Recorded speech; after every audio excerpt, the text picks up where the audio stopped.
வணக்கம் மங்கையர் உலகம். எல்லோரும் எப்படி இருக்கீங்க? இன்றைக்கி வாழைக்காய் வறுவல் 4-5 மெத்தடில் பண்ணலாம். அதில் இன்றைக்கி என்ன மெத்தடில் நான் பண்ணியிருக்கேங்கிறத உங்களுக்கு காமிக்கிறேன்.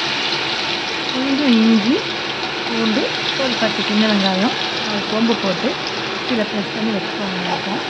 அது வானில் எண்ணெய் ஊற்றி இந்த அரைச்சி வச்ச விழுதை போட்டு நல்லா வதக்கிட்டு அது கொஞ்சம் செவந்த உடனே ஆல்ரெடி வாழைக்காயை கட் பண்ணி மிளகாத்தூள், மஞ்சள், உப்பு போட்டு வச்சிருந்தேன். அது அதில் கலந்து அந்த எண்ணெயும் அந்த வெங்காயம் எல்லாம் சேர்ந்து வராப்பில் நல்லா ஒரு 5 நிமிஷம் நல்லா பரட்டி எடுத்துகிட்டு அந்த எண்ணெயிலே வதங்கணும். வதக்கிட்டு தண்ணி எதுவும் தெளிக்க வேண்டாம்.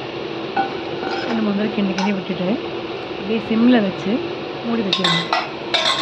ஒரு 5 நிமிஷம் மூடி வச்சிங்கன்னா அந்த ஆவியிலே அந்த வாழைக்காய் வெந்துடும்.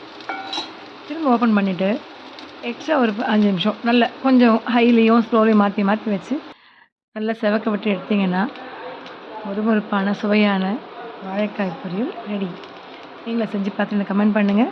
பின்னாடி 7 நாளாகட்டும் நல்லதே நடக்கும்.